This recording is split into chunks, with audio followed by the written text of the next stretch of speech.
Fair de New York est l'un des événements ludiques les plus importants et les plus anciens du secteur. Imaginez donc, ça a été créé en 1903, il y a plus de 110 ans.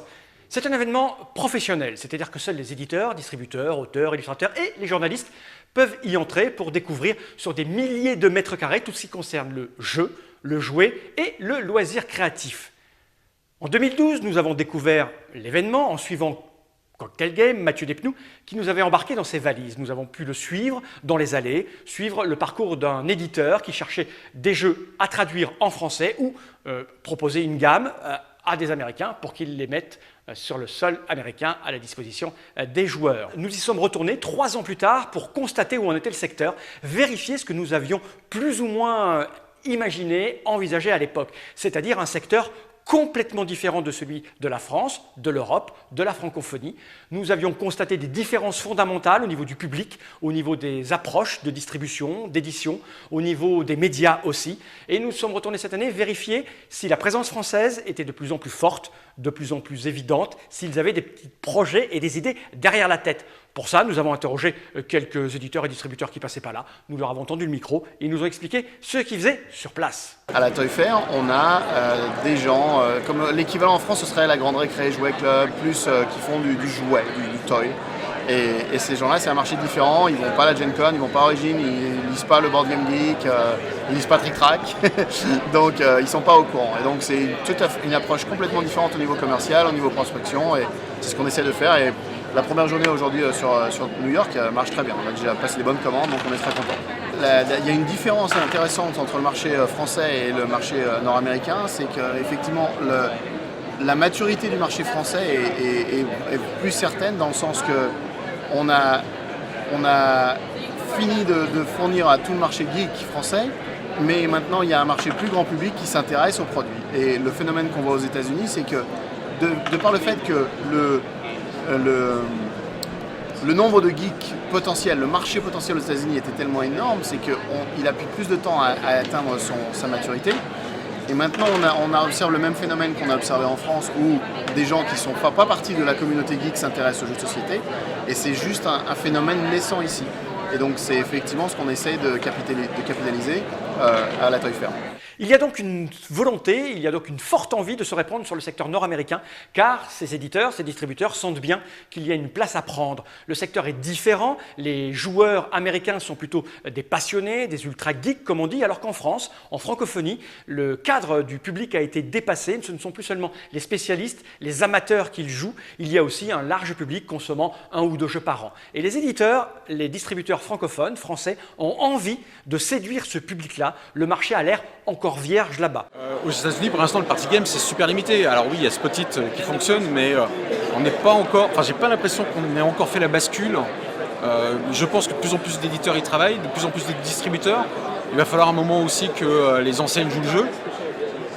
Et quand tout le monde va jouer le jeu, ça va marcher, mais c'est très long à se mettre en place parce qu'ils ont vraiment une culture à la fois du jeu très geek et du jeu joué très grand public et très forte. Et cette culture au milieu du jeu famille intéressant, casual, ils se la construisent quoi. Et ça, c'est pas du tout évident. On se rend bien compte qu'il y a un travail à faire, que le secteur là-bas est bien divisé en deux. D'un côté, des joueurs ultra geeks et de l'autre côté, un public lambda qui ne joue pas. Après avoir discuté avec quelques éditeurs comme Blue Orange, on a pu constater pourquoi il y avait ces petites différences. Par exemple, les jeux d'apéro. Les jeux d'apéro n'ont aucune chance pour le moment aux États-Unis. Pourquoi? Simplement parce que les Américains ne boivent pas d'apéro. Eh oui, là-bas, le jeu, c'est forcément que pour les enfants, des jeux à caractère éducatif, des jeux déguisés en jeux éducatifs, ou alors pour l'ultra geek, l'ultra passionné, le gros joueur qui porte des t-shirts avec des messages. On est les distributeurs canadiens de Reproduction GameWorks, Hurricane. Donc on fait la distribution dans le fond, de tout le Canada au complet pour les versions françaises et anglaises de ces 3 compagnies-là. Et Jeko également. Oui. Jeko. Blue Orange au Québec. Et puis d'autres gammes, plus de jouets, mais c'est ça. Dans le jeu, ça ressemble à ça. On est présent sur nos Hébert, toujours pour nourrir les relations avec nos fournisseurs. Oui, voir les nouveautés. Les nouveautés, donc ça c'est important pour nous à chaque année.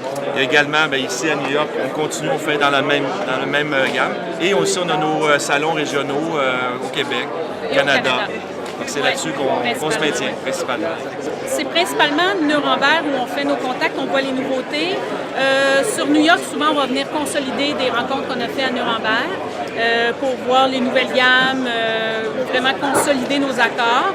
Mais principalement, c'est Nuremberg pour nous parce qu'on importe surtout de l'Europe pour distribuer sur le Canada. Les gens qui ont été à Nuremberg enchaînent avec la Toys Fair pour continuer de travailler, d'avoir un lien plus fin avec des gens qu'ils ont rencontrés à Nuremberg. Donc, on y retrouve des éditeurs qui vont se promener dans les allées, comme Cocktail Game, qui vont discuter avec leurs distributeurs, qui vont essayer de trouver des jeux à adapter. Il y a des distributeurs comme Yellow ou Asmodee qui imposent leur vision, imposent leur façon de voir les choses. Il y a des petits éditeurs comme Monster Game qui viennent là pour, pareil, sentir le vent du marché, sentir les petits jeux, sentir la tendance.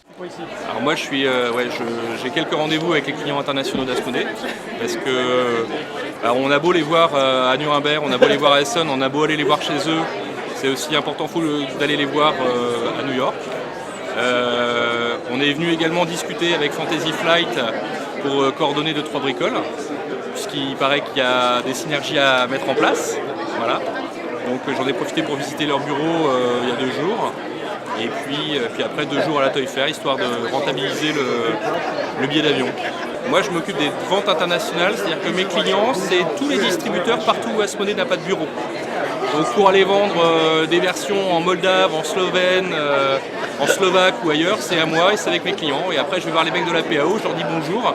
Je ferai Formule AD en bulgare macédonien, ils me jettent des cailloux.